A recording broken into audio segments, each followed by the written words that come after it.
تھا, شباشی بھی حلال تھی, لیکن روزے کے عالم میں ان حلال چیزوں کو روکا گیا. تو آپ سوچ سکتے ہیں اس چیز کو, سوچ سکتے. وجہ یہ ہے کہ حلال چیزوں سے آپ کو روک کر بڑے حرام چیزوں سے بچانا مقصود ہے. آج اگر اپنے آپ میں اتنا کنٹرول کر لے جاؤ کہ چند حلال چیزوں سے دن بھر بچ سکتے ہو, انشاءاللہ رمضان کے بعد بڑی حرام چیزوں سے بھی اللہ آپ کو محفوظ رکھے گا. میرے عزیزو, برا ہے ان لوگوں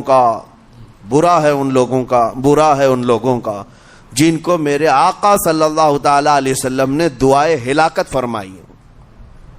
اس سے بدنصیب کوئی ہو سکتا ہے جن کے لیے رسول رحمت صلی اللہ تعالی علیہ وسلم کی دعائے ہلاکت ہوئی ہو. حضور صلی اللہ تعالی علیہ وسلم ایک دن مسجد نبوی شریف میں تشریف لے جا رہے تھے. منبر پر آپ نے قدم رکھا, آمین کہا. پھر دوسرے زینے پر قدم رکھا, آمین کہا. تیسرے زینے پر قدم رکھا, آمین کہا. خطبہ مکمل کیا. صحابہ نے پوچھا, یا رسول اللہ صلی اللہ علیہ وسلم, ہر زینے پر آپ قدم رکھتے ہوئے آمین کس لیے کہہ رہے تھے؟ سنو, رسول پاک صلی اللہ علیہ وسلم ارشاد فرماتے ہیں کہ میں جب پہلے زینے پر قدم رکھا تو سید الملائکہ جبرائیل امین آئے اور دعا کرنے لگے. کیا دعا کیا؟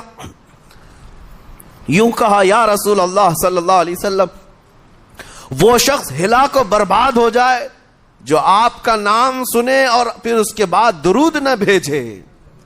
حضور فرماتے میں نے آمین کہا. حضور کا نام سنتے ہی آپ کی زبانوں پر درود آ جانا چاہیے. اللہم صلی علی سیدنا محمد وآلہ وصحبہ وبارک وسلم. میرے آقا فرماتے ہیں دوسرے زینے پر قدم رکھا تو جبرائیل امین نے یوں کہا, یا رسول اللہ صلی اللہ علیہ وسلم, وہ شخص ہلاک و برباد ہو جائے جو زندگی میں اپنے ماں اور باپ میں سے کسی ایک کے بڑھاپے کو پایا اور ان کی خدمت کر کے جنت نہیں حاصل کر سکا بلکہ ان کو ایسے ہی چھوڑے رکھا. ایسا شخص برباد ہو جائے. حضور فرماتے میں نے آمین کہا. پھر جبرائیل امین نے کہا.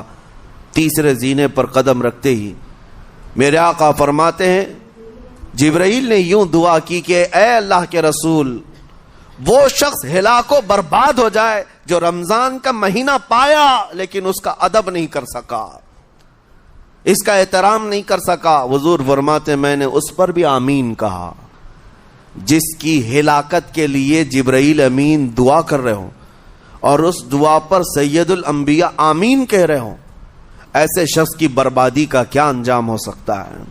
وہ کتنا بد نصیب ہوگا. اسی لیے میرے عزیزوں, مسلمانوں میں یہ رواج ہی نہیں ہونا چاہیے کہ اٹھ کر کے پوچھتے رہیں روزہ ہے کہ نہیں ہے, روزہ ہے کہ نہیں ہے. مسلمان ہے تو روزہ ہے, اور یہ کوئی آپشنلی عبادت نہیں ہے کہ 4 رکھ لیا 2 نہیں رکھا.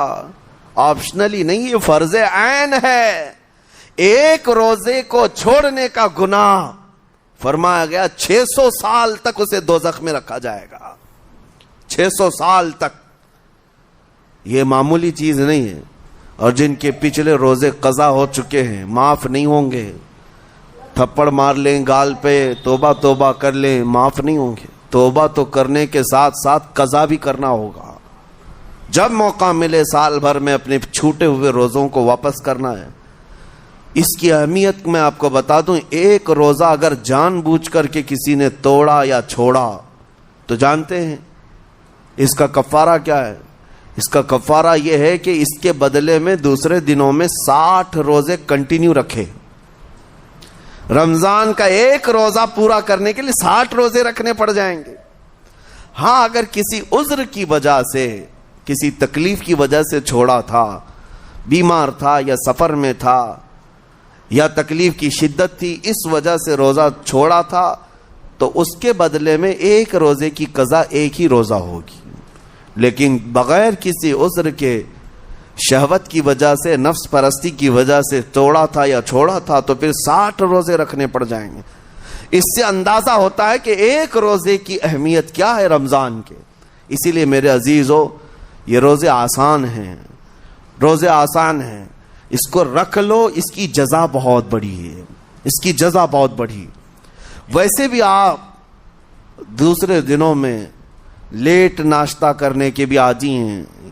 ممبئی والوں کا تو حال یہی ہے, 12 بجے کے بعد 1 بجے 2 بجے تو ان کے ناشتے ہوتے ہیں. دوپہر کا کھانا تو شام 5 بجے ہو رہا ہوتا ہے. بس وہ ناشتہ اسکپ کرنا ہے, دوپہر کے کھانے جو آپ کے ہوتے ہیں اس سے اور تھوڑا ایکسٹینڈ کر لیں تو افطاری کا وقت آ جاتا ہے. کوئی بہت بڑی دقت کی بات نہیں. ایسے ویڈیو کو دیکھنے کے لیے ویڈیو